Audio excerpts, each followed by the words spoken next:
Hola, ¿qué tal? En esta presentación vamos a hablar de los principios fundamentales del análisis estructural. En primera instancia se hace necesaria una definición de lo que es el análisis estructural. Entonces, este método determina la respuesta o el comportamiento de una estructura cuando ésta es sometida ante un sistema de cargas. La finalidad de este método es determinar cantidades como deformaciones, desplazamientos, momentos, esfuerzos o fuerzas internas que experimenta la estructura. A lo largo de la presentación vamos a hablar del comportamiento elástico, teoría del primer orden, principio de superposición, principio de equilibrio, principio de Alembert, compatibilidad de deformaciones, luego tipos de estructuras, tipos de apoyos, tipos de cargas gravitacionales y evaluación de cargas. Y como último, evaluación de cargas sísmicas. Comportamiento elástico.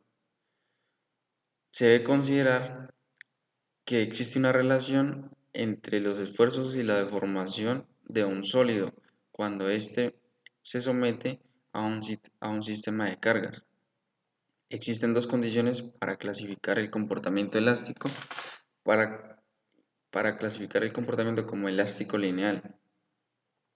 La primera es que si el elemento vuelve a su configuración geométrica inicial luego de un proceso de descarga, el comportamiento es elástico.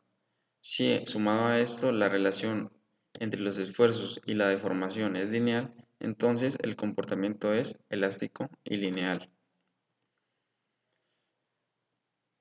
En la derecha tenemos la gráfica constitutiva del acero, donde podemos analizar el comportamiento de este.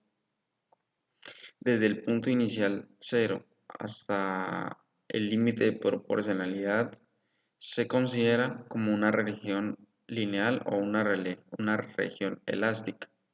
En la gráfica a la derecha podemos ver la diferencia entre el comportamiento de un material cuando se somete a un proceso de descarga y a un proceso de carga. En consecuencia, se genera una deformación plástica o también conocida como deformación inelástica. Teoría del primer orden.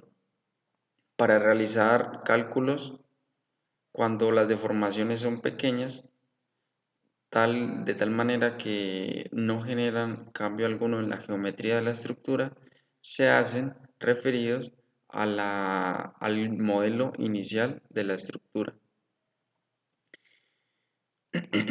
En la gráfica de la izquierda tenemos un ejemplo de lo que es la teoría del primer orden, donde la ubicación de las fuerzas es similar al de las fuerzas en un estado inicial, dado que las deformaciones son pequeñas. Y en la gráfica de la derecha se tienen que tener en cuenta lo que es la teoría de segundo orden o los efectos de segundo orden, dado que las deformaciones en este estado son considerables para el análisis estructural.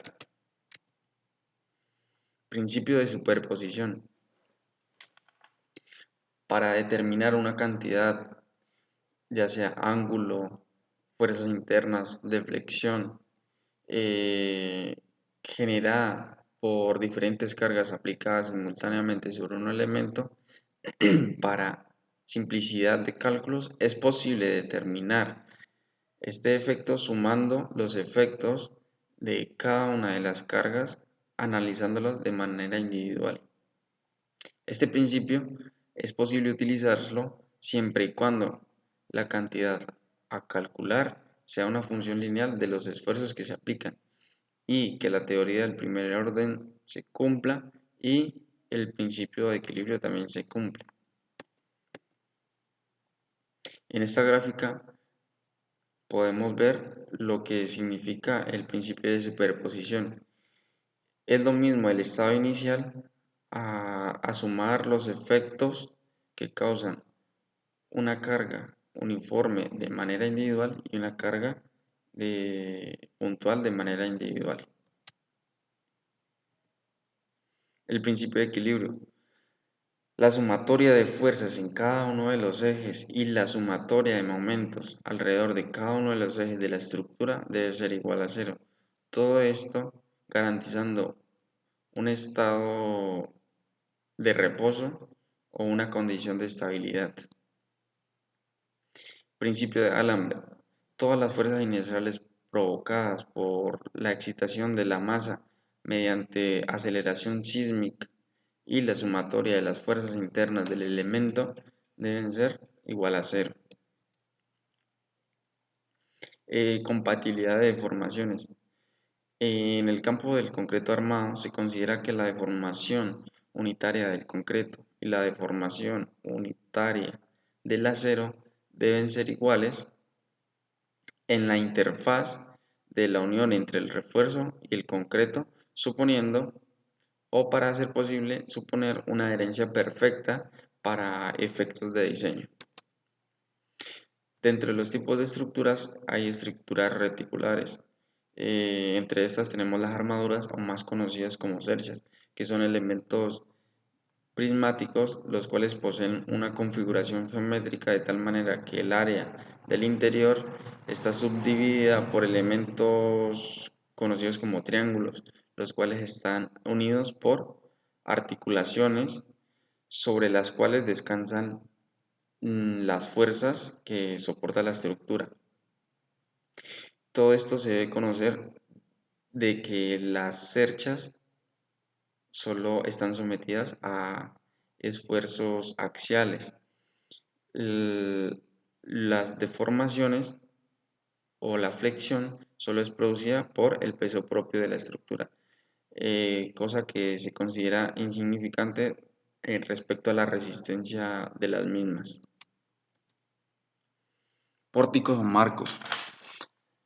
La capacidad portante y la estabilidad de un pórtico depende de la capacidad de los nudos para resistir momentos, o también estos son conocidos como nudos rígidos. Los elementos de un pórtico están sometidos a cargas axiales, cortantes, momento flector, torsión, y los elementos que se encuentran en un pórtico son los elementos columnas, en los cuales domina la flexocompresión, y los elementos viga, en los cuales domina la flexión. En los tipos de estructura tenemos los laminares, en los cuales predominan los muros. En los muros carecen de un sistema aporticado, eh, que en consecuencia hace que el sistema de carga esté sometido a compresión o a flexión, y que todas las cargas en el sentido vertical o cargas laterales estén sobre el sistema de muros. En un sistema de muros masivo, como pueden ser los muros de contención, domina el efecto cortante. En los tipos de apoyo se clasifican dependiendo del número de componentes de reacción que puedan generar.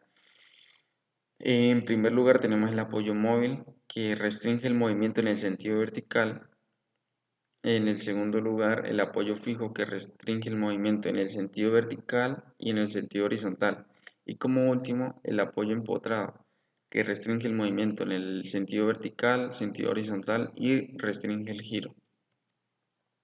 En el tipo de cargas gravitacionales tenemos la principal, que es la carga muerta, que en su mayoría está compuesta por el peso propio de la estructura, ya sea concreto, acero, etc. Y está complementada por elementos permanentes adheridos al sistema estructural o sistema no estructural. Eh, en los tipos de carga gravitacionales tenemos la carga viva, la cual está conformada por el peso producido por divisiones, por cabinas, por las personas que entran y salen en una edificación. Además, se tiene que tener en cuenta el peso propio de la nieve, peso propio del agua por emposamiento, o el peso del granizo. Para la evaluación de cargas, la NSR10 en el título B propone una serie de tablas para determinar la magnitud de las cargas gravitacionales laterales, sean vivas o muertas. Además, se tiene que considerar las cargas generadas por elementos no estructurales y pues por obvias razones los elementos estructurales. Una vez determinada la magnitud de las cargas, se tiene que pasar a analizar el comportamiento de la estructura mediante combinaciones de carga que propone la NSR10 dentro del mismo título. Para el correcto diseño se tiene que tener en cuenta la situación en la que la estructura tiene un estado crítico o donde su exigencia es máxima. Para la evaluación de cargas sísmicas se hace mediante un espectro de diseño. El espectro de diseño se realiza teniendo en cuenta coeficientes de sitio F sub A y F sub B, los cuales dependen del tipo de suelo sobre el cual se va a construir el proyecto. Estos también dependen de los coeficientes de amenaza sísmica, A sub A y A sub B, y a su vez estos últimos dependen de la clasificación de la amenaza sísmica de la región sobre la cual se encuentra el proyecto. Además, se tiene que tener el grado de importancia para llevar a cabo la realización del espectro de diseño. El grado de importancia se refiere al uso el cual se le va a dar a la estructura, ya sea edificaciones indispensables, edificaciones de uso normal, edificaciones de uso especial o edificaciones para dar servicio a la comunidad. Todo esto se resume en un dato, en el S sub A, que es la máxima aceleración horizontal de diseño expresada en el porcentaje en el porcentaje de la gravedad. Eh, se puede, se puede determinar mediante dos métodos, que es el método de la fuerza lateral equivalente o fuerza horizontal equivalente y el análisis modal espectral, los cuales difieren en la cantidad de modos de duración de la estructura que tienen en cuenta. En el método de la fuerza lateral equivalente se usa para determinar la magnitud del cortante basal y de las fuerzas que actúan sobre la estructura para luego resolverlos por análisis estructural. Entonces tenemos gráficas para determinar, tenemos tablas para determinar los coeficientes de sitio, F sub A, F sub B, coeficientes de amenaza sísmica que pueden variar de alta a intermedia o baja, y los coeficientes los grupos de los cuales dependen del uso que se le va a dar a la estructura. Tenemos la bibliografía de la cual se sacó la información para realizar la presentación, y de antemano muchísimas gracias.